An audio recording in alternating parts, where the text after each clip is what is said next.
boa tarde. Prazer em tê-los de volta. Eu ontem estava em Brasília participando de uma reunião com todas as emissoras do Brasil que reproduzem o seu censura em seus horários. Então é muito agradável conhecer gente do Acre, do Rio Grande do Sul, de Minas e comentar sobre o Sem Censura, de como as pessoas gostam. Está no Brasil inteiro. Então é um prazer ter o Brasil inteiro aqui, não é, Camila? Com certeza. Muito bom. Então, no Sem Censura de hoje... deixa eu agradecer a Cátia Navarro, minha santa loura. Nós vamos falar hoje sobre saúde, fisioterapia, meio ambiente e música. Nós estamos com Edu Krieger, que é cantor e compositor, e ele está dirigindo o show MPB, a Era dos Festivais, com mais 4 músicos. A ideia foi dele. Foi sua, né? É isso mesmo. Foi uma ideia para comemorar os 50 anos dos Festivais da Canção. Começou o projeto em 2015 e agora está até hoje na estrada. Os 50 anos que você tão lembra bem, não é não verdade? Lembro. Você lembra? Não era nascido. Não é possível, Edu. Prazer em tê-la aqui. Nós estamos com Theo Cassotti, que é economista e ativista ambiental, e ele está à frente do movimento Todos pelo Rio Doce, que é uma maravilhosa iniciativa fantástica. Você vai explicar tudo e você sabe que essa história de você ser economista dá um ar sério pra caramba, né? Que bom!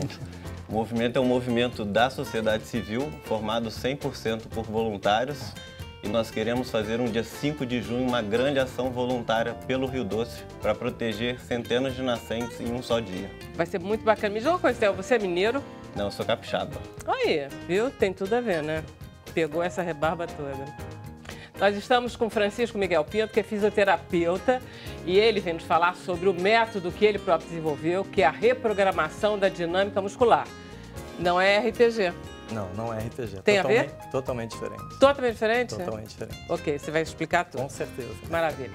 Nós estamos com Márcio Arnaud, que é cirurgião plástico, e ele vai apresentar tanto os benefícios quanto os riscos da bichectomia, que é uma cirurgia para quê?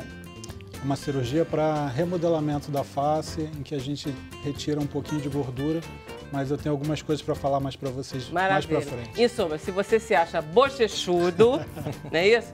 Essa seria a sua cirurgia. Vamos ver se vale realmente a pena ou se a gente pode ficar do jeito que a gente nasceu. É, Vera, eu tô muito interessada, porque, bom, eu sou Eu bem tinha certeza, bochechuda. Camila, eu tinha certeza. Parece que ele escolheu o médico. Pois é. Mas não é, não. Você não é bochechuda. Então... Eu não tiraria tem a minha graça. Não tiraria 1 centímetro de nada daí. Bom, Vera, se você quiser participar do Sem Censura, basta você entrar nas redes sociais, na sua preferida, mandar a sua mensagem ou uma pergunta para os nossos convidados, usando a hashtag Sem Censura. Eu vou localizar e repassar para eles, então participem. Maravilha. Edu, você não quer começar cantando, já que aí você já mostra que veio? Ué, vamos lá, estamos aqui, né? Eu tenho várias amigas que foram no show e eu tive um pouco essa reação. Todo mundo chora. É um show muito emocionante que acaba sendo uma maneira de reviver aquela época, né? Quem já era nascido e quem não era nascido sempre fica muito entusiasmado com a possibilidade de entender um pouco aquela atmosfera dos festivais da canção, né? O que você vai tocar? Eu vou tocar o Ponteio, do Edu Lobo e do Capinã, que é uma das músicas que integram o repertório do show.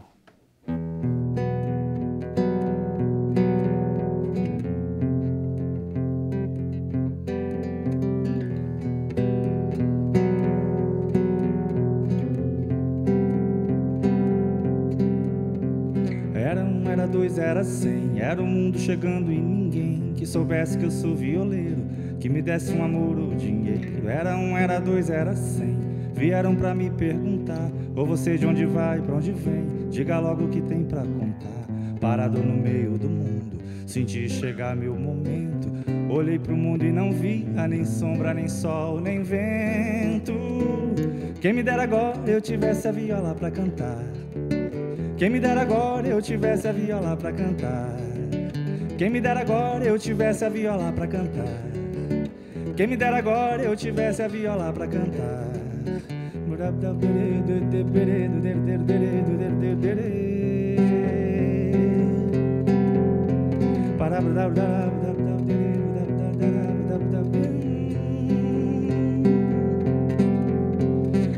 dia era claro, quase meio. Era um canto calado sem ponteiro. Violência, viola, violeiro. Era a morte ao redor, mundo inteiro. Era um dia era claro, quase meio. Tinha um que jurou me quebrar, mas não lembro de dor nem receio. Só sabia das ondas do mar.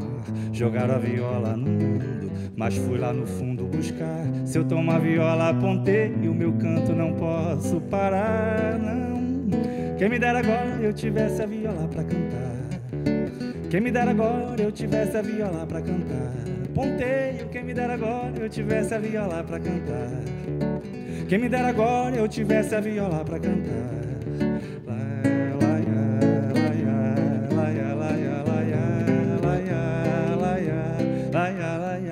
Quem me dera agora eu tivesse a viola pra cantar. Quem me dera agora eu tivesse a viola pra cantar. Ponteio, quem me dera agora eu tivesse a viola pra cantar. Quem me dera agora eu tivesse a viola pra cantar. Maracanãzinho, vai abaixo. Você ganhou que lugar, Edu Lobo? Edu Lobo Ponteio ficou em primeiro lugar em 1967. Foi campeão de 67, junto com o Capinã. E lançou a carreira do Edu nesse momento? Ele já estava com uma carreira... Na verdade, ele já tinha aparecido para o Brasil em 65 com Arrastão, né? Arrastão foi o primeiro campeão dos festivais, que também é do Edu Lobo, e revelou Elis Regina também, né, para o Brasil todo. Ela interpretou Arrastão, que foi um sucesso. E no show a gente faz com a Soraya Ravenli cantando também, dando um showzaço. Ela é uma grande atriz de musicais, cantora, né? E ela vem com aquela força cênica necessária para um show como esse, que é um show muito emotivo, né? A gente vai apresentar esse show depois de amanhã, sexta-feira, na Sala Cecília Meirelles, no Rio de Janeiro, às 8 horas da noite. Os ingressos já estão quase esgotando, mas ainda tem um pouquinho para vender na internet. Quem quiser... Não, vai ter que repetir. Vocês já fizeram outro dia na UF, não foi? A gente já fez no Teatro da UF em Niterói, fizemos na Sala Baden-Powell em Copacabana, Teatro Net Rio, Espaço Tom Jobim. A gente tem feito uma carreira muito vitoriosa com esse show, porque é uma ideia que parece tão óbvia, né, mas que ninguém estava fazendo. Ninguém estava fazendo. Em 2015, eu percebi que comemoravam-se 50 anos dos festivais, né? Apesar dos cabelos brancos e ralos, eu não era nascido nessa época. Não era mesmo. Não, eu não era nascido. Mesmo, você nem desconfiava. E aí... eu sempre fui muito entusiasmado por esse repertório, porque a minha formação como compositor vem daí, né, dos festivais. Assim, foi o primeiro movimento musical que me chamou a atenção quando eu era menino. E aí eu achei que merecia uma homenagem aos 50 anos dos festivais. E, para minha surpresa, não tinha ninguém fazendo. E aí a gente conseguiu um apoio, um patrocínio, estreamos o show e colocamos aí até hoje na rua. E sempre com bastante sucesso, os teatros sempre lotados, de pessoas muito jovens e pessoas que viveram aquela época. Você que chamou o Marcelo Caldi. Chamei um time de primeiro, um quinteto, assim, eu, Marcelo Caldi, que toca acordeon e teclado e fez os arranjos, a Soraya Ravenli, que é a nossa diva, né, atriz, cantora, e tem o PC Castilho também nos sopros e o Fabiano Salek na bateria e percussão. Então E ambos cantam? Ambos cantam, é um formato bem de banda, assim, todo mundo está sempre em cena, todo mundo está sempre se revezando entre vocais ou um instrumento. E você conta alguma historinha, não? Você vai contando só as músicas e basta? Ele não tem uma dramaturgia, mas a gente costura o show com os áudios da época. Sabe aquelas entrevistas de bastidores? Sim. Que tem até no documentário Uma Noite em 1967, isso. Tem umas entrevistas de bastidores e tem algumas coisas no YouTube que eu peguei também para ir dando uma ambiência. Então, a gente, antes de tocar Alegria, Alegria, bota um áudio da época do Caetano falando de Alegria, Alegria, né? A gente coloca um trecho do Geraldo Vandré também fazendo um discurso antes de tocar. Então a gente vai costurando o show com áudios da época, fica bastante interessante. Foi você que fez tudo isso, né? Eu fiz a direção musical do show e estou em cena também. E olha só, você sabe que eu estava começando a ver, tem um teaserzinho na internet que apresenta o show, né? Tem. Aí comecei a ver, comecei a chorar, digo, não quero ver isso não. Não quero ver isso não, de jeito nenhum. Mas aí eu fiquei tentada demais, entendeu? Vale a pena. E voltei. E aí tem uma joia raríssima que aí o Marcelo explica que eles... nós éramos 5, então a gente conseguiu refazer. Caramba! recriar o arranjo vocal, caramba, né? Dos cariocas, do MPB4. Do MPB4, mais o Chico. Mais o Chico cantando Roda Viva. Porque, eu digo não, aí eu me submeti. O que acontece? O Rui Faria, saudoso, saudoso, né? Que infelizmente partiu agora. Que o Mago teve aqui. Pois é, o Rui Faria, ele tinha uma voz aguda, né, que é uma voz difícil de um homem fazer, uma ponta vocal muito aguda, mas como a gente tem a Soraya Ravenli, ela faz a voz do Rui e a gente completa com o Miltinho, Magro e Aquiles, né, fazendo eu, o PC Castilho e o Fabiano Salek. O Marcelinho Caldi faz a voz solo do Chico, então a gente consegue recriar aquele arranjo ao vivo. É um dos grandes momentos do show, assim. Não, e o outro, quem é que canta a Travessia do Milton? PC Castilho. É o PC Castilho, que canta muito irado aquilo. Ele tem muita influência do Clube da Esquina, da obra do Milton, e ele tem aquela melanina necessária, né? E ele faz essa voz que só, né? Ao mesmo tempo, é totalmente... Só eles têm, então ele traz aquele timbre, aquela essência do Milton. Ele sabia que ele cantava tão bem? Sabia, né? Olha, eu sempre soube, não sei ele, né? Mas agora está se tornando inquestionável, porque Travessia também é um ponto alto. É um show cheio de pontos altos. Na verdade, assim, a gente não consegue definir... Não, só tem ponto alto, porque são todos os ganhadores ou então os grandes sucessos. E a gente abrangeu de 1965, né, que foi onde começou o festival com Arrastão, até 72, que pegou Fio Maravilha ali um pouquinho. E a gente faz esse período de 65 a 72. Aí já cobraram assim, não vai ter uma segunda versão com festivais da década de 80, porque aí a gente vai falar de Oswaldo Montenegro, né? Já entra muita gente que ficou de fora. A gente pensa em fazer, mas por enquanto esse show ainda está muito efervescente, né? Ainda rola muita coisa, você não precisa... Depois dos anos 80 não vai calar tão fundo no seu jovem coração, é isso? Os anos 80 eu assisti, né? Quando criança eu assisti, eu lembro bem. Mas eu acho que a época de ouro dos festivais é esse período de 65 a 72. Eu acho que são as músicas mais marcantes da história da música popular brasileira, né? Sabiá, de Tom e Chico, Alegria, Alegria, Ponteio, as músicas que a Elis cantava, Arrastão, tem as parcerias do Nelson Motta com Dori Caymmi, tem coisa do Tom Zé, a gente vai fazendo um passeio e chega até ali o embrião do tropicalismo. O que a Nana cantava mesmo, hein? A Nana cantava Saveiros, que a gente botou no show, parceria do Nelson com o Dori. Você pôs?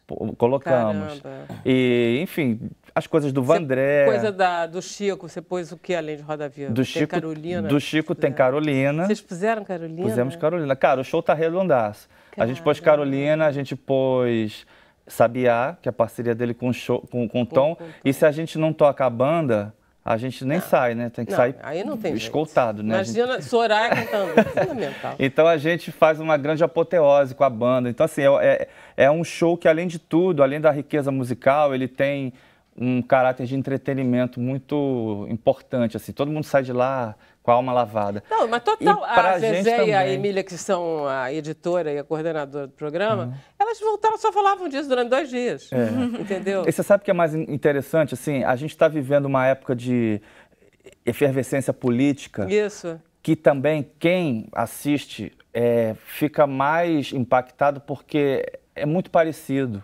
Tem situações que a gente está vivendo hoje de radicalismo político, né, e de posições assim, muito acirradas. Razão. Aquelas vaias são o prenúncio desses ódios. Exatamente. Você tem toda a razão. Os ódios. Então, as pessoas assistem e a gente coloca, às vezes, umas partes da época da vaia, a gente bota um trecho da vaia do Maracanãzinho em cima do Vandré e parece que as pessoas na plateia fazem logo uma analogia com o que está acontecendo hoje, essa polarização, esse ódio, né, essa tendência a retrocesso que a gente vive.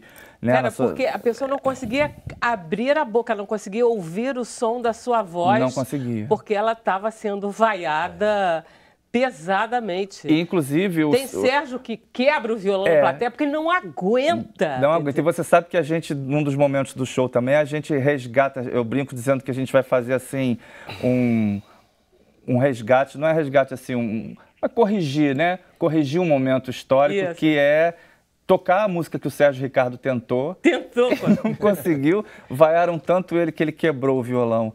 e jogou na plateia, então a gente toma a liberdade de tocar essa música na íntegra. Olha, o que o Sérgio Ricardo queria mostrar era isso, né? Já que ninguém ouviu, pelo amor de Deus, ouçam agora. A gente, olha, falou de muita coisa, depois no final você vai cantar mais um pouquinho, né? Você é um compositor muito bom. Obrigado. Eu queria que você cantasse Desestigma, mas infelizmente não vai ter essa que você escolheu. Desestigma tá no meu segundo CD, você tá por dentro. Eu gosto demais daquilo. Adoro aquilo, acho muito bom, acho inteligente. Obrigado. Então, um abraço grande pro seu pai, pra sua mãe, porque realmente é um casal muito especial. Meu pai, inclusive, está fazendo esse ano 90 anos, né? Parabéns, Edino Krieger. Edino Você é o Krieger. máximo. E a gente vai ter também umas festividades aí pelo país, na Casa do Choro, que a querida Luciana Rabelo já abriu espaço pra gente. Acho bom você fazer um show em homenagem ao seu pai. Vou fazer, na Casa do Choro eu vou fazer, tocando coisas dele mais populares, do meu avô também, pai dele. E a Sala Cecília Meirelles também está abrindo uma data dia 17 de março. Então, março vai ser o mês Edino Krieger. Já que você está olhando para o passado, né? Olha para o seu também, no caso. Pois é, né? Principalmente, né? Maravilha. Obrigado. Muito bom. Vamos nessa. Vamos conversar, então, com o Márcio Arnaud, que é cirurgião plástico. Isso. E que vai consertar as nossas bochechas. Parece que é uma cirurgia muito simples, que a Kim Kardashian já fez, o que não é indicação, não é referência.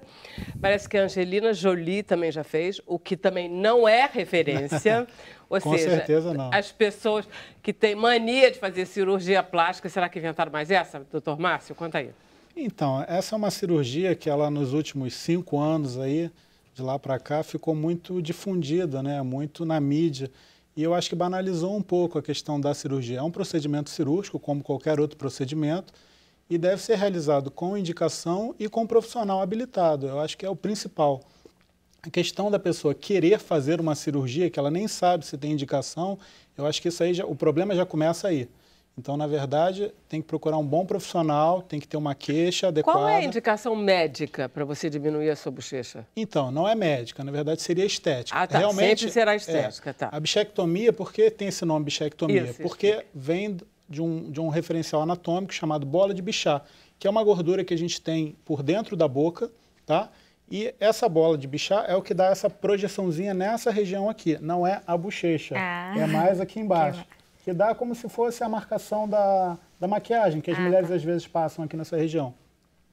E essa gordura, ela é utilizada para vários fins médicos reparadores, cirurgias bucomaxilofaciais, cirurgias de reconstrução de câncer, e ultimamente ficou muito difundido essa questão. Você tira essa gordura e usa em outro lugar do corpo? E utiliza para cobrir algum defeito ou para utilizar com uma outra função. Ela se refaz? Na verdade, ela vai tomar o espaço daquela região que foi retirada e vai cicatrizar. Ela ajuda também nessa questão. Tá? Então, a questão da cirurgia, ela precisa ter essa indicação, a indicação é mais estética. E, hoje em dia, na cirurgia plástica, a gente fala muito em reposição de gordura, de volumização da face, ou seja, o processo de envelhecimento, ele gera com que a gente perca um pouco de gordura em alguns determinados componentes, compartimentos da face. Isso vai um pouco de encontro com a cirurgia, né, vai um pouco de encontro com aquilo que a gente preconiza na cirurgia plástica, que a gente tem que, na verdade, colocar volume, tem que reposicionar. Então, é um pouco ambíguo essa questão da bichectomia atualmente nos nossos conceitos da cirurgia plástica. Quer dizer, na verdade, pela minha experiência, não é exatamente que a gente perde gordura, na verdade, cai por força da gravidade tudo. Orelha, joelho, cotovelo, rosto, vai caindo. Então, na verdade, cirurgia plástica só quer segurar um pouco, não é isso? Isso. Existe, na verdade, a análise ela é em vários planos. A gente tem a pele, tem o músculo, tem a gordura e tem o tecido ósseo, né? Então, tudo isso vai fazer com que a gente analise o paciente e veja a indicação do procedimento ou não para esse paciente. Como é uma cirurgia que o senhor faz, mulheres de que idade estão procurando isso? Geralmente mulheres muito novas, entre 20 e 30 anos. E qual é a queixa delas? A queixa delas é que elas querem afinar a face, mas todas elas acham que realmente é a região malar, que é a bochecha. Então, por exemplo, a Camila seria uma paciente típica sua? Sim, que me procuraria sim. Seria uma paciente típica. E dá a sensação que está mais magra se tirar... Dependendo do tipo de rosto, do tipo de face, dá essa sensação. Na verdade, é uma marcação, mais ou menos nessa região, que fica um pouquinho mais delimitado. Isso, como se fosse esse movimento. Entendi. Esse é o resultado da cirurgia. Ok, a gente vai fazer um intervalo, na volta a gente termina com esse assunto. A gente volta já.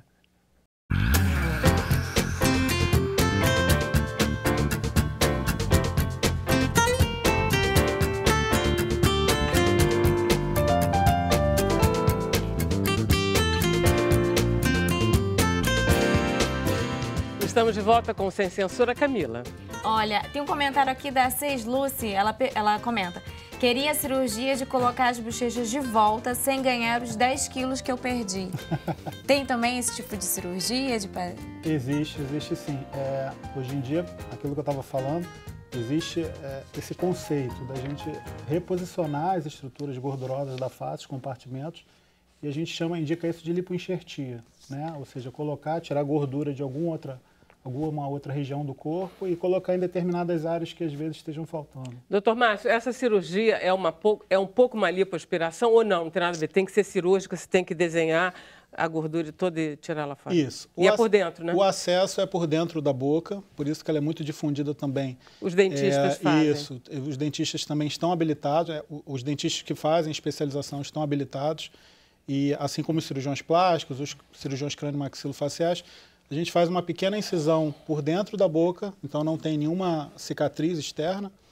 Se retira essa gordura cirurgicamente, queima-se os vasinhos e fecha. Então é uma cirurgia que não é demorada, mas se não souber fazer, se não for muito bem indicada, tem os riscos que... Quais são os riscos? Paralisia facial? Os riscos, o principal, a sequela mais grave, no caso, seria a paralisia facial, né? Então, por ali é uma zona que tem vasos sanguíneos, tem nervos da mímica facial, então isso pode gerar, sim, uma paralisia facial irreversível caso haja uma lesão do nervo. Então não é bom brincar muito com essa cirurgia? Não, com certeza não. E o senhor já disse não? Sim. Na verdade, hoje em dia, eu aprendi isso com meus professores, a gente no consultório fala muito mais não do que sim, para não ter dor de cabeça depois, né? Então a gente tem que ter uma indicação bem correta para que possamos ter pacientes satisfeitos e o mínimo de complicação possível. Alguma vez o senhor já recomendou essa cirurgia? Já, mas quando o paciente tem o desejo e eu vejo que realmente é a indicação. E que vai ficar mais bonita. Isso, eu nunca indico para a paciente um procedimento uma alteração que ela não desejou. Nunca pensou, né? Isso. Homem também procura? Também. O fofão, por exemplo, seria o caso perfeito. É isso? Mais ou menos. Fofão não adiantaria muito, né? Teria muita... Não, mas ele tem uma gordura de bichar enorme aqui. Então, na verdade, os homens, assim, em torno de 10%. É muito mais mulheres jovens do que homens. Porque as mulheres têm esse ideal da modelo, daquela coisa... Sim, da face triangular, daquela marca bem... aquela bochecha bem fundo, demarcada, né? Isso. Que confunde um pouco com magreza. Sim. Na verdade, o que elas buscam, eu acho que é essa face O que elas querem é emagrecer. Emagrecer. Entendi. Muito bom. Vamos lá, doutor Francisco Miguel Pinto, vamos falar sobre dores. Sim. Dores aonde? Em todo o corpo. É uma das situações que mais agride o ser humano hoje, a dor, provocada por diversas situações. Não só as dores traumáticas, mas as dores emocionais e as dores por compressão, que passam sempre pela nossa coluna. Bom, vamos todo mundo sentar direito, é isso? Isso. Começa... Exatamente. As dores, elas não têm destino, né? Então, você pode começar a sentir uma dor, independente do local, que talvez seja aquele que você esteja apontando. Então, ela é referida em outro local. Pode ser uma dor reflexa, reflexa, é isso? a gente chama de pontos de fuga, que teu corpo começa a alojar para acomodar uma situação que você quer sair da dor e buscar a tua qualidade de vida. Então, esse trabalho que nós estamos começando a mostrar, né, no Brasil e em outros países, ele mostra que a dor tem suas causas, sim, mas nós temos que saber onde estão as sequelas e como você pode resolver. Você tem autonomia para isso, para evitar tanta dependência a medicamentos e a tantas situações levadas à depressão devido à continuidade da dor. Vamos lá. Você é fisioterapeuta Sim. de formação. Sim. Como é que você chegou nessa terapia Da reprogramação. de reprogramação da dinâmica muscular? Ao longo da minha carreira, eu fiz outras áreas também, além da fisioterapia. Eu sou formado também em educação física, mestrado na área de motricidade humana. E minhas pesquisas como cientista na área da posturologia, que é uma ciência que estuda a postura humana através de aspectos ligados ao sistema nervoso central, né, que vai se basear desde a sua pele até as partes mais profundas do seu corpo. Então, nós acabamos tendo que estudar todas as áreas da medicina para que nós possamos encontrar as causas e como reverter isso. Porque hoje nós estamos muito dependentes da tecnologia e também de medicamentos. Mas o Como corpo... assim? da porque tecnologia. ela evolui. Mas se você pegar uma pessoa com celular e com a postura inadequada, ela vai causar outras situações na tua cervical e na parte respiratória. Então, nós temos que observar isso, que a tecnologia está para nos ajudar, mas o corpo não está preparado para isso. Então, é fato que se tua atitude não mudar, você só vai deprimir cada vez mais, em função das interações que ocorrem. Então, nos estudos que eu tenho feito, não só aqui no Brasil, mas fora do Brasil, e através de tecnologias que nos ajudam a compreender melhor o funcionamento do nosso corpo, nós podemos perceber que tudo é reprogramável através da repetição que você faz.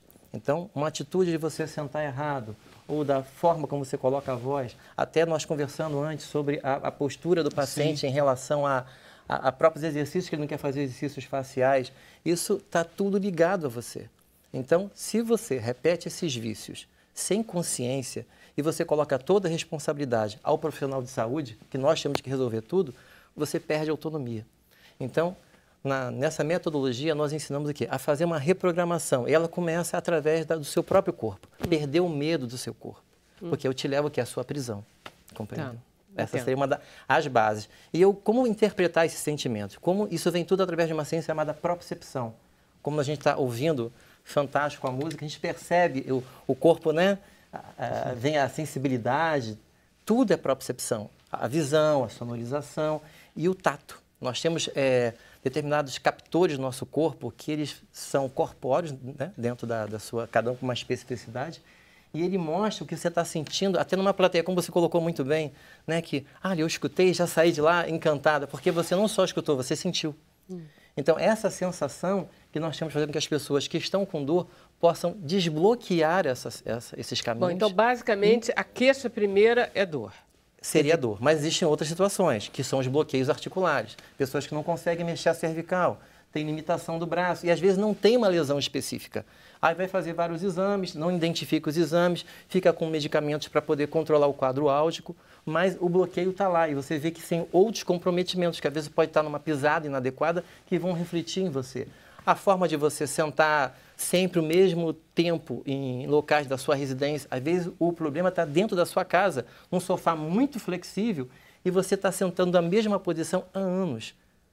É o óbvio, mas o óbvio as pessoas esquecem. Então, quando nós fazemos esse reconhecimento e contamos essa nova história, está na hora de você parar para pensar, para reconstruir um novo corpo. Então, como é que é essa reeducação? Bem, então vamos lá. Tudo se baseia na propriocepção, a capacidade de você sentir e se perceber. Né? E isso pode estar alterado em várias partes do seu corpo. Tem até uma revista que nós falamos aqui, eu queria deixar com você, que ela fala bem sobre a técnica e é um trabalho que nós temos difundido no todo o Brasil. Eu queria deixar com você, que fala sobre o trabalho dentro das escolas de postura. Hoje nós somos quase 10 estados no Brasil, além de Rio, São Paulo, em Sorocaba, em Vila Velha, né, Espírito Santo, temos a escola, Natal, Maranhão, Amazonas. Então, nós estamos em vários locais com essa metodologia. E na Europa, em Portugal, né, Lisboa, no caso Estarreja e Aveiro, e também em Roma. Então, mas o quê? São centros, são escolas? São escolas que utilizam o método RDM para que ele possa ser utilizado para identificar se essa dor é real e se esses bloqueios podem ser retirados antes de uma intervenção mais arriscada em relação a uma cirurgia, por exemplo, outras situações que você pode ter que realizar e vai ter outros comprometimentos. Então, o principal é levar a pessoa a ter mais autonomia e conhecimento dessa própria dor. Tá. Aí, o que foi criado? Ao longo dessa carreira, lógico que não surgiu de uma hora para outra, né? Hoje estou completando esse ano 21 anos, já alcançando a maioridade desse trabalho. São pesquisas científicas embasadas para poder entender o trabalho. E eu faço curso em diversos estados, ensinando os profissionais a fazer essa nova leitura do corpo. Isso tudo baseado em quê? A ter essa nova visão do seu próprio movimento. E para isso, eu fui criando elementos que, como outras técnicas, como você citou aqui, né, como o RPG e tem tantas outras que nós, profissionais dessa área, colocamos a mão em você, em várias partes do corpo para manipular ou para direcionar, eu desenvolvi vários elementos que despertam a propriocepção e guiam o seu movimento, sem quase não tocar em você. Tá. Você, em princípio, dá aula para os fisioterapeutas ou para ortodontistas, médicos, não, para profissionais de saúde para atender. Tá. No caso, as pessoas com alguma patologia têm aulas, têm cursos, mini cursos, para que eles possam entender o corpo. Tá. Eles precisam saber o que está acontecendo.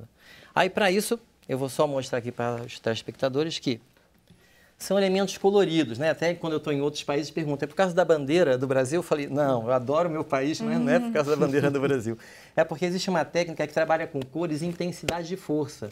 Então, o verde é forte, o azul intermediário, o amarelo é mais fraco. Facilita na hora da interpretação. Então, prestem atenção.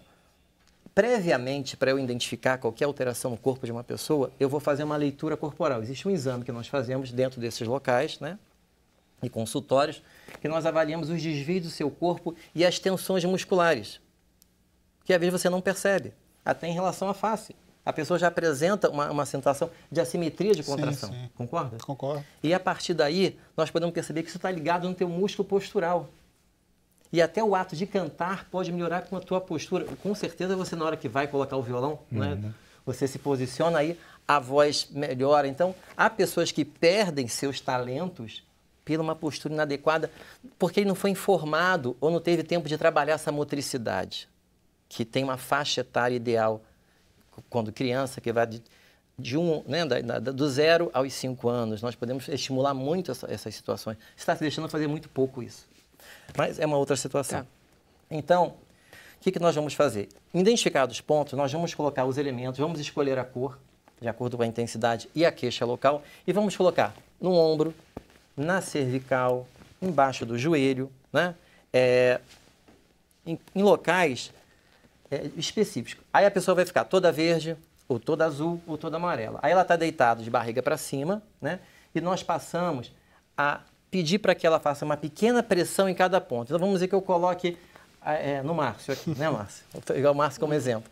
Aí eu peço para o Márcio fazer uma pequena pressão com o ombro direito sobre esse elemento. Ele vai pegar o ar, vai respirar, vai ter toda uma preparação. Isso tudo deitado com a barriga para cima. Exato. Ele vai fazer uma pressão e eu vou pedir para ele, Márcio, imagina a cor que eu estou colocando. Eu vou falar a cor para ele. Tá. Aí ele vai falar, amarelo, o amarelo no seu ombro, o verde vai estar no joelho. E eu começo a trabalhar uma dinâmica mental de reprogramação, porque eu tiro você de onde você está e eu transformo naquele momento que é abstrato uma cor para real. Porque a cor é amarela, você pensa amarelo, e através de exames como ressonância magnética funcional, nós podemos provar que existe relação entre o imaginar e o agir, e isso ocorrer de fato. Então, são outras situações da comprovação científica do trabalho que eu faço. Então, a partir daí, quando você faz esse movimento e tem uma repetição, um tempo e tal, nós vamos trocando. Essa troca faz com que o teu sistema cerebral, né, a mente em si, ela mude de posição. E você perde aquele foco e passa para outro. E vai liberando uma tensão que antes você tinha. Tudo isso ligado o quê? A um sistema de bioeletricidade. Nós somos seres elétricos.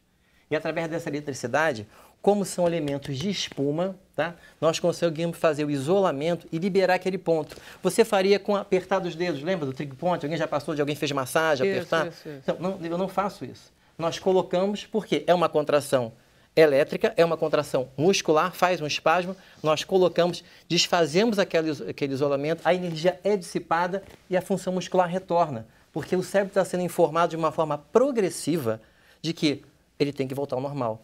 E quando eu troco as cores, eu mudo como fosse a intensidade da minha mão, entendeu? Eu posso colocar a mão em várias partes do seu corpo. Quando você informa ao paciente a cor que você está usando, ele aí então emite uma força maior ou menor. Maior ou menor dosada e em vários pontos, porque eu com duas mãos só vou jogar na tua cervical, no teu ombro, ele vai estar todo mapeado. Então, eu posicionado lateralmente, ou eu vou dando o ponto, a cor, ele vai realizando aquele movimento e vai memorizando. Pronto, memorizou a primeira estratégia. Na outra atendimento são outras estratégias. E essa estratégia faz o quê? Um crescimento, porque o cérebro ele tem neuroplasticidade. Então, ele reaprende de novo. E essa capacidade de reaprender faz com que ele faça um grande escaneamento e reorganize o corpo. Desfaz as tensões musculares, que alguns colegas devem conhecer, que são as fáscias, que fosse uma cobertura plástica que tem em todo o corpo, que ela é única. Então, desfazendo essas tensões, nós vamos chegar no músculo, no nervo, aí você tem um tempo para conseguir isso. Então, vamos lá. Como acontece isso? Em um dia, 2 dias, não. Existe em média de 21 dias que o paciente tem que realizar esse protocolo. Lógico, ele não vai repetir sempre o mesmo procedimento, ele vai evoluir. Mas é sempre assistido. Sempre assistido. Nunca sozinho.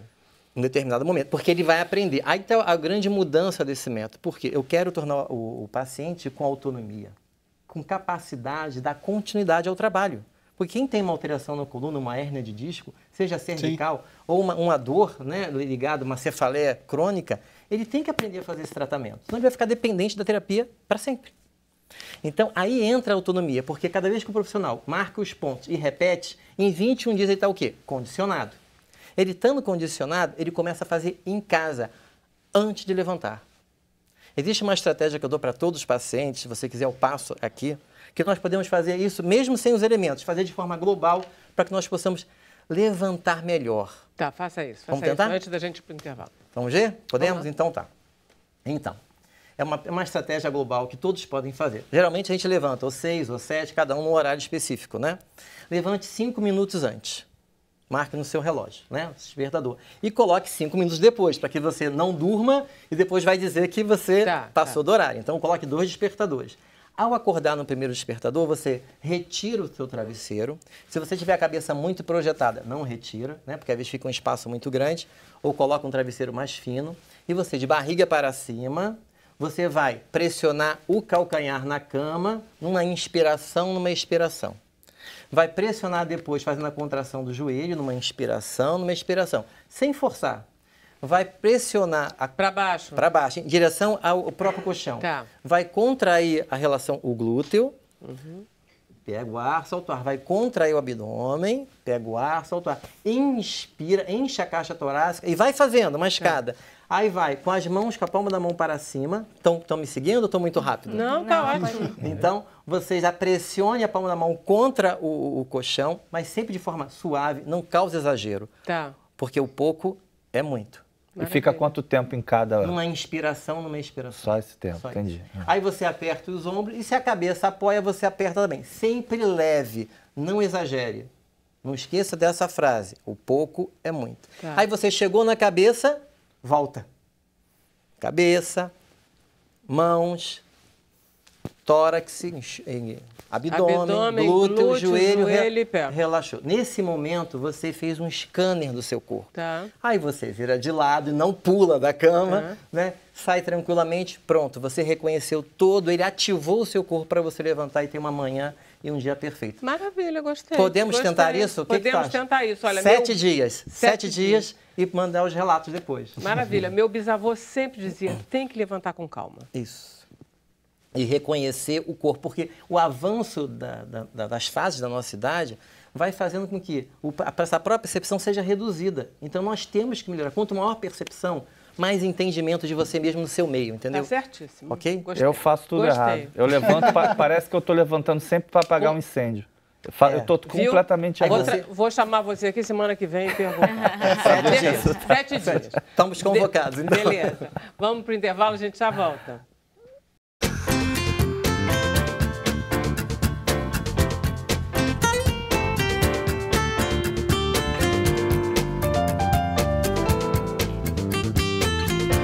Então, vamos passar a palavra para a Camila? Olha, Vera, tem uma pergunta aqui do Clair Arseno. Ele diz que está com tendinopatia crônica no ombro. Ele diz que faz físio, mas com poucas respostas. Ele quer saber se o seu método ajudaria ele. E ele é de Floripa. Floripa, então.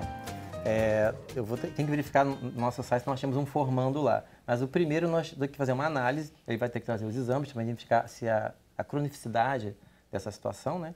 Aí nós vamos avaliar o que está tendo comprometimento dentro dessa patologia que ele tem. E a partir daí nós fazemos, como eu não falei antes, mas nós fazemos um projeto. Cada paciente nosso tem um projeto que ele tem uma evolução.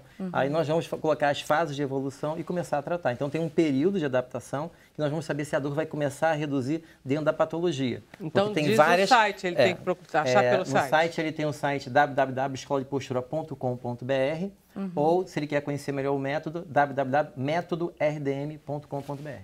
Aí ele vê se tem um profissional, vai ser atendido. E nós fazemos também o encontro online, bate-papo, tiramos dúvidas. Vai ser um prazer poder ajudá-lo, tá?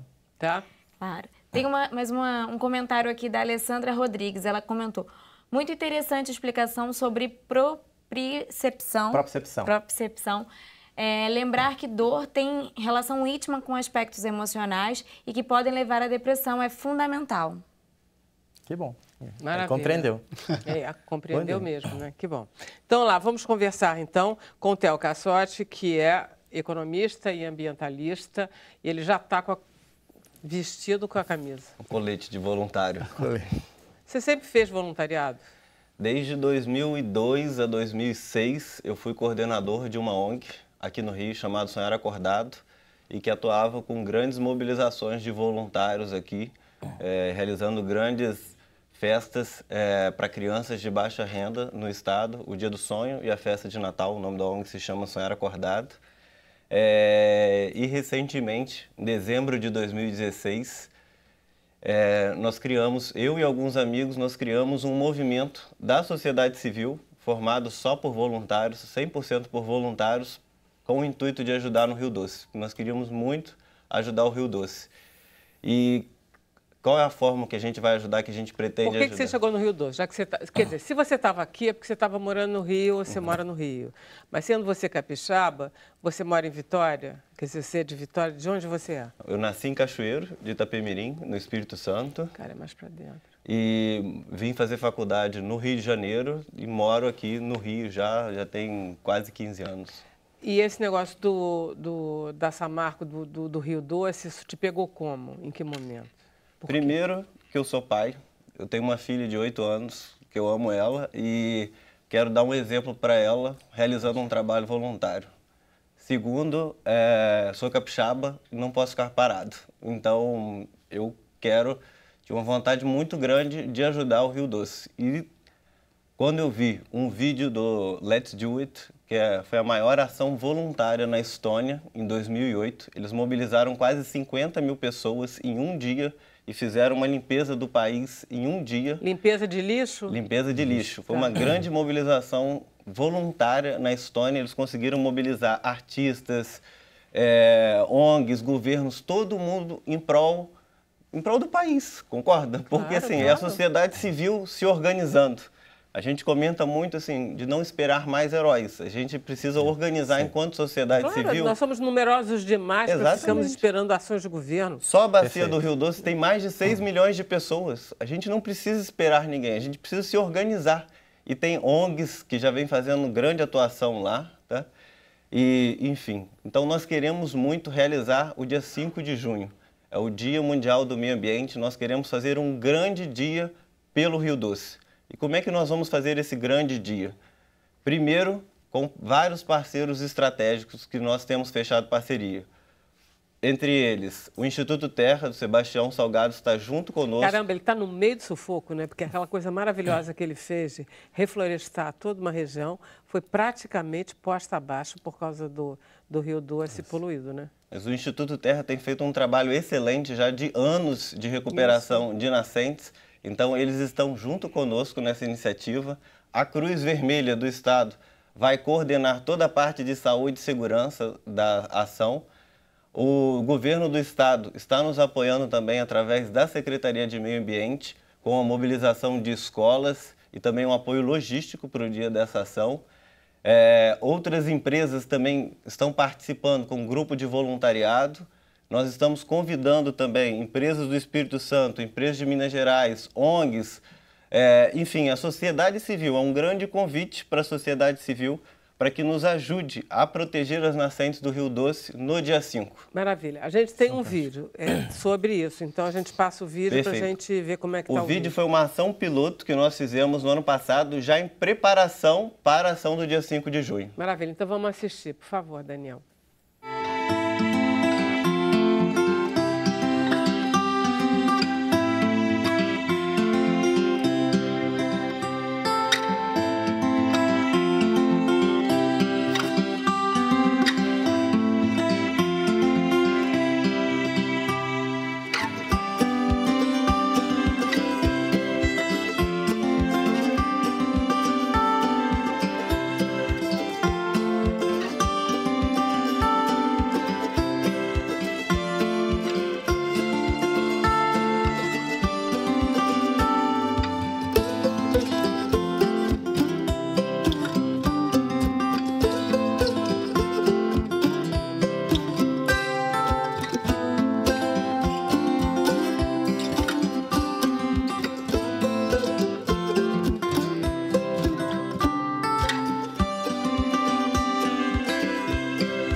maravilha.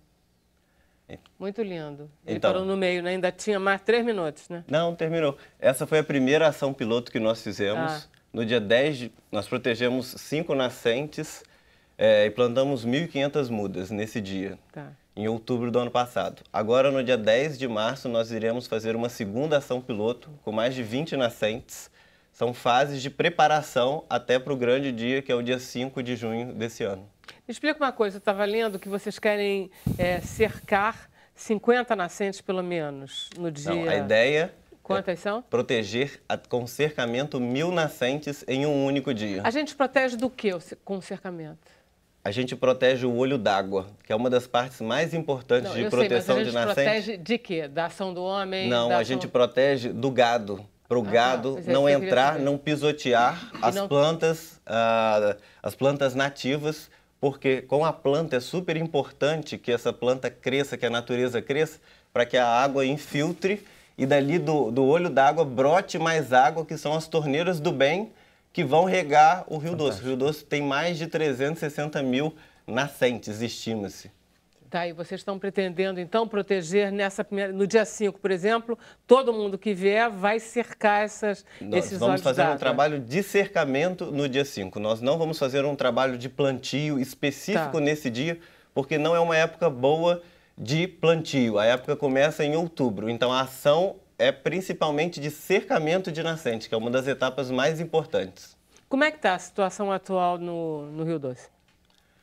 Bem, o que ocorreu em outubro, novembro de 2015, obviamente que prejudicou um pouco o rio como estava. O rio já estava numa situação de baixo índice de água, né? Se tinha pouca água já no rio, já não estava numa situação boa. Obviamente que o que ocorreu prejudicou o estado do Rio, mas com a crise hídrica também do estado do Espírito Santo, etc., o que a gente tem notado é muita gente, Vera, quer ajudar, muita gente quer proteger a sua nascente agora, porque eles estão vendo a importância da água na sua propriedade, a importância de manter essa água protegida ali dentro da sociedade. Então, assim, tem muita gente querendo ajudar, tem muita empresa também querendo ajudar, porque é uma situação, concorda? São quantos quilômetros? São 600 quilômetros de Mariana até São aproximadamente 600 quilômetros, exatamente. Mas quando a gente fala em conceito da bacia, engloba os afluentes também.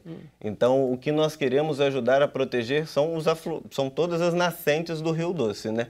Para esse primeiro ano, nós marcamos essa ação para proteger 1.000 nascentes. O movimento é um movimento de voluntários. Mas é em que região, então, que vocês vão pegar essas nascentes? Nesse dia 5, seria na região, na subbacia do Guandu, no Espírito Santo, né, que compõe 4 cidades, Baixo Guandu, Brejetuba, Laranja da Terra e Afonso Cláudio, tá? E no estado de Minas Gerais, a área pré-selecionada é a área do Manhuaçu, a subbacia do Manhuaçu. Eu digo pré-selecionada porque existem os comitês de bacia e de subbacia, né?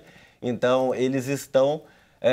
já tivemos uma pré-aprovação no caso do Guandu e agora vai para uma aprovação final. A gente quer muito a participação desses comitês junto conosco, de mãos dadas, para poder realizar esse trabalho de proteção de nascentes. Otel, em princípio, nessas coisas de recuperação ambiental, a gente precisa ter avais muito técnicos, porque senão a gente pode fazer, bem intencionado, a gente pode fazer muita besteira. No caso, quem é que está dando apoio técnico e conhecimento a esse movimento? Nós temos o apoio técnico tanto do Instituto Terra quanto do IBIO. O IBIO é uma das principais ONGs também, que é responsável pela agência do Doce, que por sua vez é responsável por todos os comitês de subbacias do Doce. Enfim, então essas duas ONGs estão dando suporte técnico a gente também para que essa ação aconteça. Tá. Quantas pessoas vocês pretendem mobilizar? São 20.000 pessoas em um dia que a gente pretende mobilizar. Você não está querendo 50 mil da Estônia? Caramba, Theo, eu pensei que você ia querer 60 mil para fazer mais do que a Estônia. Pelo menos 20 Porque, mil. Gente, olha só, eu acho que você consegue mobilizar. O Rio Doce é uma coisa que todo mundo ficou muito mal e você tem uma faixa larga de cidades que foram estragadas. Vera, ao longo do Rio Doce, né, da bacia, são mais de 200 cidades. Então. Se cada cidade protegesse 5, por exemplo, em um dia, já teríamos as 1.000, concorda? Com certeza. Então, o movimento vai priorizar, por uma questão logística e organizacional, etc., a realização nessas 2 áreas que eu comentei. Mas eu faço um convite a toda a sociedade que não deixem de proteger as nascentes do Rio Doce. É ali que começa o renascimento do Rio Doce. Protejam as nascentes. Como é que eles podem entrar em contato com esse movimento? Tem um site? Nós temos um site chamado www.todospeloRioDoce.com. Se alguém tiver alguma dúvida, tem um Fale com o Coordenador diretamente no nosso site. Temos uma página no Facebook também, pode procurar por Movimento Todos pelo Rio Doce. Maravilha, sucesso. Obrigado. Qualquer coisa, vem aqui, que a gente chama todo mundo de novo. Deixa eu agradecer então ao Edu, ao Theo, ao Francisco Miguel Pinto, ao Márcio Arnaud, Camila, vocês que nos acompanharam de casa, no Facebook. A gente vai para o Facebook. A gente vai voltar amanhã às 5 horas da tarde, que amanhã ainda é quinta-feira. A gente agora, então, pede para o Edu nos ajudar a fazer essa passagem. Vamos lá. Por favor, vai lá. Com o maior prazer. E a gente já vai começar com notícia agora, que tem notícia do julgamento do ex-presidente Lula, tá, gente? Vou mover um pouquinho de inimigo. Parece que ele foi condenado por 3-0. Bom, convidando, então, todos para... sexta-feira agora, comparecerem à Sala Cecília Meirelles, no Rio de Janeiro, às 8 da noite, para escutar as músicas dos festivais da canção no show MPB A Era dos Festivais. Sexta-feira agora, dia 26, às 8 da noite, Sala Cecília Meirelles. E já que o assunto agora é Rio Doce, vou fazer uma canção que homenageia o nosso Rio.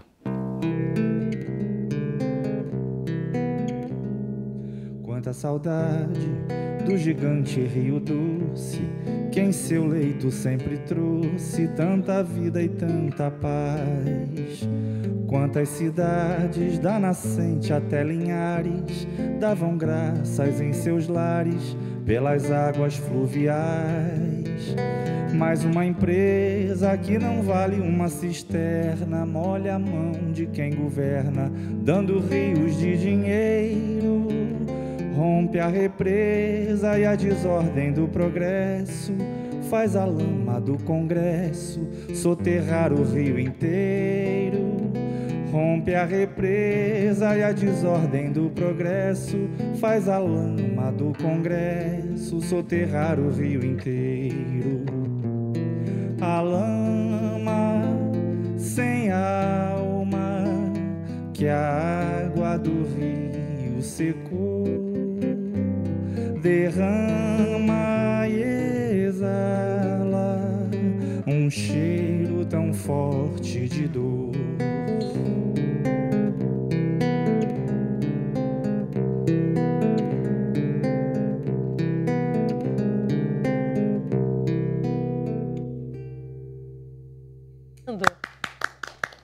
Volta pra cá. Você é politizado pra caramba, né? Você adora uma polêmica. Vamos lá. Você não vai falar mal do funk aqui, que eu não vou deixar. E nunca falei. Falo mal da ostentação. Nem da ostentação você pode falar mal. Vem pra mim.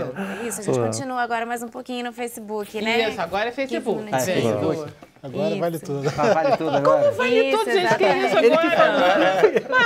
Márcio! Camila, é você que está influenciando as pessoas? Ela influencia, gente, a gente fica muito mais à vontade. Pode, agora pode contar tudo, pode falar tudo. Ela que falou, agora...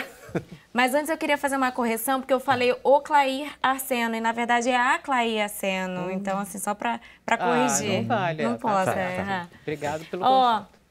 O Paulo Marcelo, o Michael Fontes, ele diz: adoro o Edu Krieg e as parcerias com a Ana Carolina. Obrigado. A Sônia Maria, ela pergunta se pode comprar o ingresso na própria Sala Cecília Meirelles. Olha, teoricamente sim, os ingressos estão se esgotando, né? A parte inferior da plateia já está praticamente esgotada e a superior está esgotando. Então, o ideal é entrar no site Ingresso Rápido e procurar lá MPB A Era dos Festivais e já garantir, porque eu acho que... Por que vocês não fazem um DVD? A gente está buscando financiamento, começando a pensar em como buscar financiamento para fazer. Né? Rolava bem um DVD porque aí, né? É um show que tem um apelo visual também, bem legal, eu acho que vale a pena. Mas em relação ao show de sexta-feira é isso, eu acho que é melhor comprar antecipado, porque eu não sei se amanhã já vai ter. pode comprar, mas é bom correr. Exatamente. Tentem lá hoje. Pois é. E o Paulo Marcelo, ele comenta, parabeniza o Edu Krieger pelo show. Ele diz que mora em Barra do Piraí e ele tem um grupo de serestas e sempre canta as músicas dos festivais. Mas ele quer saber se você vai para a região dele, se esse show vai para a região dele. Certamente. A gente está também buscando parcerias para fazer uma turnê, primeiro aqui pelo estado do Rio e depois nacional. Mas estamos indo passo a passo nesse caminho, sim. Vocês perceberam que deu muito certo, né? Deu muito certo. Era um projeto para durar, enfim... O que fosse, né? Na verdade, era para durar no período de comemoração dos 50 anos, né? Durante esse período, que era 2015, 2016. Isso. Nós já estamos entrando 18 com força total. Então, eu acho que tem muita lenha para queimar ainda. Muito bom. É um repertório eterno, né? Com certeza. E cada vez mais importante de ser resgatado, né? Porque a grande mídia já não toca mais esse tipo de música. E condensado num único show fica um... Fica uma covardia, eu diria. Não somos dessa época, né? Eu não, você não. Você é outro também metido a mais velho. Mas é até uma covardia, porque o pessoal entra, a partir do momento que senta na cadeira e começa a música, ficam assim... embevecidos até o final, assim. Imagina, só tem música linda, né? Um show desse só com música linda não tem erro, né? Então. A Rosânia Kunta, ela comenta para o Theo Cassotti, ela comenta, todas as cidades deveriam se preocupar com seus rios e cuidarem das nascentes, já está passando da hora. É verdade. Verdade. E aí, a Caliel Vieira comentou, bom falar do meio ambiente em época de febre amarela. O desastre no Rio Doce ajudou muito nesse surto. O aumento de casos de febre amarelas em Minas está relacionado à tragédia de Mariana em 2015. Você tem alguma opinião a respeito? Há discussões em relação a isso, mas eu não sou especialista nessa questão especificamente, então prefiro não falar, né? Obrigada, Theo, por ser uma pessoa séria, porque a tendência que a gente tem é dar tanta opinião quando acontece, que é ótimo a pessoa dizer assim, não vou dar opinião não. Hoje em dia o não sei vale ouro, né? Exatamente. Numa época é raríssimo. Né? Não, e a gente se sente com vontade de dar opinião, né? Sobre tudo. A gente acha que a gente sabe, não sabe, a gente não sabe. Tudo com base no eu acho. Então, assim, acho que algum especialista precisa se posicionar e falar em relação a isso. Agora, tendo relação ou não, o fato é que, infelizmente, eu perdi um amigo queridíssimo, assim, essa semana, que é o Flávio Henrique, Flávio, né? que é compositor, parceiro do Milton Nascimento, que ia completar 50 anos de idade esse ano, muito novo, e ele foi infectado pela febre amarela em Minas Gerais e, infelizmente, veio a óbito, assim. Então, foi uma coisa que nos pegou de surpresa e mostrou que realmente existe aí além do que uma gravidade, os macacos, né? Por desconhecimento. Isso é uma ignorância. Vera, parece que especialistas ele é um combatente. Já comprovaram que não foi a culpa do macaco. Só o mosquito transmite. A gente já trouxe suficientemente. O macaco é um alerta do que está acontecendo. Exatamente. Ele está sofrendo tanto quanto o ser humano. Na verdade, aqui no Rio de Janeiro a gente tem um problema, porque a gente tem uma infestação de Aedes aegypti muito alta. E é o mesmo mosquito da dengue e da febre amarela. Não. Por enquanto, pelo nosso médico infectologista, ele disse que, por enquanto, a febre amarela ainda é a febre silvestre e que ainda é o hemogogos que está passando. Sorte. Né? Agora, quando passar para a urbana é assim, ó. Não, rapidinho. Diga isso, doutor Márcio, pelo amor de Deus. Que é assim, a gente espera que aí não, eu saio daqui correndo. Batendo a madeira aqui. Existem as barreiras sanitárias que estão controlando acessos, fazendo higienizações. O negócio é todo mundo se vacinar mesmo, né? Mas a vacinação, ela é prioritária. Bom, temos perguntas também para o Francisco Miguel Pinto. A Cláudia Colares, ela pergunta... Sofro de fascite plantar, fisioterapia resolveria? Uso palmilhas especiais já. Eu tenho uma amiga minha que sofre disso também. Bem, a fascite, ela está relacionada à estrutura do seu pé, seu tornozelo, a forma que você vai pisar e também para um processo de educação e mobilização. Agora, tem que observar como está esse tecido. Existem alguns exames que ela deve ter feito, né? A palmilha é indicada, existem palmilhas proprioceptivas que estabilizam a sua pisada e assim a sua marcha, mas muitas das vezes essa palmilha tem que ver com um colega que desenvolveu qual o tipo de tecido que pode estar agredindo alguma estrutura. Então, tem que ser avaliado um período no máximo de 3 a 7 dias, o uso tem que ser progressivo. Agora, dentro da metodologia, o que nós vamos avaliar dentro dessa reprogramação? Observar todo o corpo, porque se ela tem essa alteração na pisada, tem alteração em outras partes do corpo, porque ela começa a se acomodar, ela está em pé, ela vai rodar o quadril, vai fazer outras situações que muitas das vezes levam a esse aumento da fascite, porque vai ser uma extensão maior do tecido. Então nós temos que reequilibrar desde a cabeça ao pé, para ela poder perceber como ela está posicionando esse pé no solo sem a palmilha. Compreendeu? Aí ela percebe que, se você ficar em pé, por exemplo, você vai perceber, você pisa mais na lateral, mais na parte posterior. Se você começa a ter essa propriocepção, você vai sentir onde você tem uma pressão maior do seu pé. E se você não tem o arco, porque a gente tem aquele arco que a gente chama do arco plantar, né? Algumas pessoas têm um pé plano. Isso leva à forma de pisada inadequada. Então, no caso dela, nós temos que reavaliar para ver onde está havendo essa compensação, para ver se é só a fascite. Aí, a partir daí, a palmilha já está bem indicada, nós chamamos essa reprogramação para ela poder perceber e mudar os seus hábitos. Tá? A Solange Rangel pergunta, essa reprogramação da dinâmica muscular ajuda no caso de fibromialgia? Sim, sim. Nós já temos vários pacientes se tratando na escola. Lógico, vai depender do grau, né, da cronicidade. Quanto tempo você está com a fibromialgia? Tudo isso leva o quê? Ao corpo ficar no estado de sofrimento. Isso leva a você se habituar a isso e a levar o medicamento como a única saída que você teria para resolver esse problema da dor. Então, existe um bloqueio, como se fosse um muro, né? A mente bloqueia isso. Então, mais uma vez, nós vamos avaliar o tempo que ela ficou e as deformidades que o corpo veio causando. Aí vem a situação que até foi bem citada por uma pessoa que fez a observação, que a emoção está ligada à parte da dor, os hábitos posturais, a redução do sono leva a uma fadiga. Então, a fibromialgia tem várias causas que já foi estudado por diversos médicos, que leva a essas dores em vários pontos do corpo e fica crônico. Então, a partir que nós encontramos e começamos a colocar os elementos nesses pontos, nós reduzimos a tensão e você aprende a fazer e a controlar essa dor. Aí vamos ter o que? Uma nota que a gente reduz. Nós utilizamos sempre uma nota chamada escala de Borg, existe escala de Eva, são escalas científicas para que você possa perceber o nível de dor. Então ela vai de 1 a 10. Aí nós ensinamos ao paciente, para todo dia que ele chegar na clínica, qual o seu nível de dor, qual a intensidade. Aí ele vai falar 1, 2, 3, quer dizer, 1 e 2 são dores leves, 4 e 5 dores moderadas, 6 e 7 insuportáveis. Então nós vamos perceber para que ele possa identificar se realmente essa dor é real, ou se ele está somatizando cada vez mais essa situação. Aí ele passa a entender isso. E uma coisa muito importante, nós temos um equipamento que eu não sei se eu trouxe, até um vídeo que eu trouxe para mostrar, não sei se ela conseguiu mostrar, mas nesse vídeo mostra que a gente pesa o seu corpo. De vez você usar uma balança para você pesar o corpo como um todo, nós usamos 2 balanças especiais, que aí você, ao pisar, nós vemos a distribuição do seu corpo. Então, se você tem 50 quilos, você vai ter 25 cada lado. Você pode ter 30 de um lado e 10 do outro, às vezes, ou 15, né? Essa variação, dentro das pesquisas atuais da ciência, é só 1 quilo. Você pode variar de 1 quilo para uma perna para outra em pé. Se você varia 10 ou 15, já está ocorrendo uma sobrecarga na fascite, no joelho, e isso vai causar uma sobrecarga maior em outras regiões. Só que você não percebe isso. Quando nós fazemos o exame, as pessoas chegam, nós mostramos o resultado.